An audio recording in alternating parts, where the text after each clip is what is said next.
المستوى يعني الدوائر اللي يرتب الدوائر أولى وثانية وثالثة.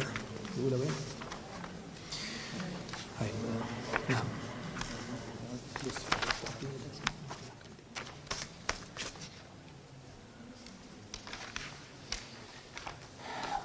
كما تحدثت بأنه إحنا نقدم نسب، وبالتالي نحاول أن يعني نقدم بدون مجموع الأرقام. محافظة العاصمة الدائرة الأولى كانت نسبة قائمة الإصلاح الوطني تحصلت على 20% تقريبا من الأصوات، ويعني كان الأعلى في الأصوات كنسبة هو المرشح أندري وحواري. وأيضا من هذه القائمة كانت الكوتا النسائية الأعلى نسبة على مستوى الدوائر العاصمة عمان اللي هي المرشحة ميادة.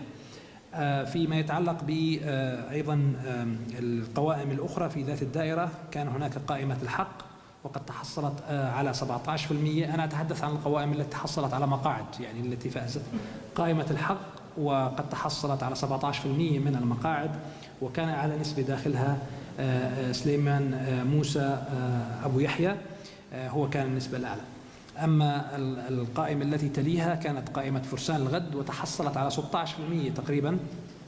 أنا بحاول إني أشيل ال 16 و1 بالعشرة و16 و2 بالعشرة يعني عشان أريحكم شوي.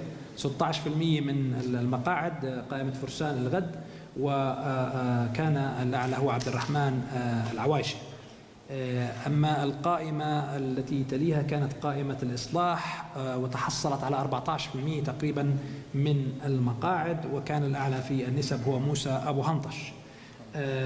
القائمة التي تليها كانت قائمة العدل وتحصلت على 10% من المقاعد، وكان الأعلى في النسب هو خليل عطية. ما تبقى من القوائم يعني تحصلت على ما مجموع من النسب الباقية. لعل أقرب النسب التي كانت قريبة للنجاح بعد قائمة العدل كان هناك قائمة اسمها قائمة الخير، تحصلت على 8.6%، ولكنها لم تتحصل على أي مقعد. بقية القوائم يعني تحصلت على باقي النسب. سنزودكم بالرسمة التي تتعلق بهذا الموضوع. نذهب إلى عمان الثاني.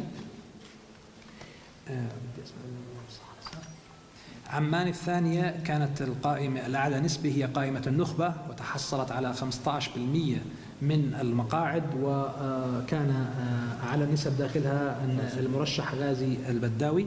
القائمة الثانية في عمان الثانية كانت هي قائمة التكامل، حصلت أيضا على حوالي 14%. طبعا هذول القائمتين كثير قريبات من بعضهم بالنسبة للرسم البياني. وتحصلت على يعني الذي تحصل على المقعد هو فايز بصبوص. المقعد القائمة الثالثة كانت من نصيب الشهامة، وتحصلت على 13% من المقاعد، وكان ضرار الحراسيس هو الأعلى في النسب داخل هذه القائمة. بعد ذلك كانت قائمة الإصلاح وتحصلت على 12% من المقاعد، كان الأعلى في النسب داخلها هو أيوب خميس. وبعد ذلك قائمة الفجر وتحصلت تقريبا على 11%، كان أحمد العشا هو الأعلى فيها. وكان القائمة التي تليها قائمة التغيير تحصلت على 10%، وكان عبد المحسيري هو الأعلى في النسب داخلها. كان هناك قائمة قريبة إلى الفوز، يعني احنا نحاول إذا كان في قائمة بالنسب قريبة للفوز نذكرها. كان هناك قائمة قريبة للفوز اللي هي قائمة التعاون، وكان الأعلى فيها بالنسبة داخلها عبد الله العكايلي، لكنها لم تتحصل على مقعد. طبعا الدائرة الثانية هي 6 مقاعد. الدائرة الثالثة في العاصمة عمان كان أعلى النسب في الدائرة الثالثة لقائمة قادمون، و كانت حصلت على 23% تقريبا من المقاعد، وكان خالد البستنجي هو يعني الأعلى نسبة داخلها.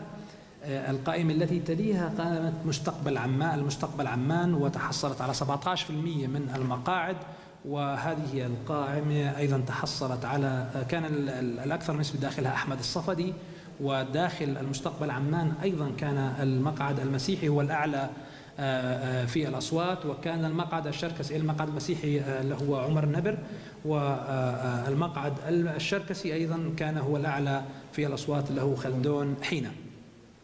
الآن النسبة الثالثة كانت في عمان، في الدائرة الثالثة عمان كانت قائمة تقدم وتحصلت على 16% من المقاعد، وكان حسين الحراسيس هو الأعلى نسبة داخل عمان الثالثة. الإصلاح وكانت نسبتها 15% وتحصلت على يعني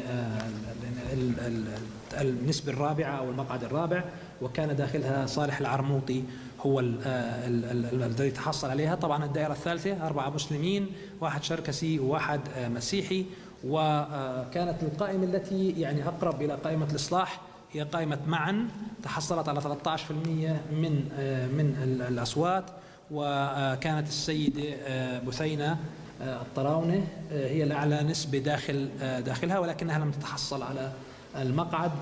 كان أيضا يليها موطني حصلت على 5%، وما تبقى من المقاعد تحصل تقريبا على 10% من المقاعد. فيما يتعلق بالدائرة الرابعة في عمان، الدائرة الرابعة في عمان كانت النسبة الأعلى هي لقائمة الهمة وتحصلت على 15% من المقاعد. قائمة وطن تحصلت تقريبا أيضا على 15% من المقاعد. يعني أنا قلت في عندنا نسبة خطأ ممكن تصل 1% مشان يعني أكون واضح معكم، بس يعني إذا بتشوفوا النسب ما بتتغير لأنه ما في ولا واحدة فيها نص بالمية الفرق. ف15% تقريبا قائمة الهمة، وكانت قائمة وطن أيضا 15%. في قائمة الهمة كان الأعلى هو محمد المحارمة، وفي قائمة وطن كان المغير الهملان في أيضا كنسبة. قائمة القدس الشريف تحصلت على 12% من المقاعد، وكان فيها الأعلى نسبة هو خير أبو ساليك.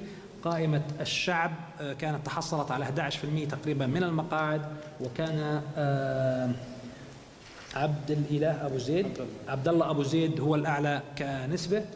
قائمة الأقصى تحصلت على 11% من المقاعد تقريبا، وكان عثمان الشوابكة هو يعني من تحصل على المقعد، لم تحصل هي 4 صحيح.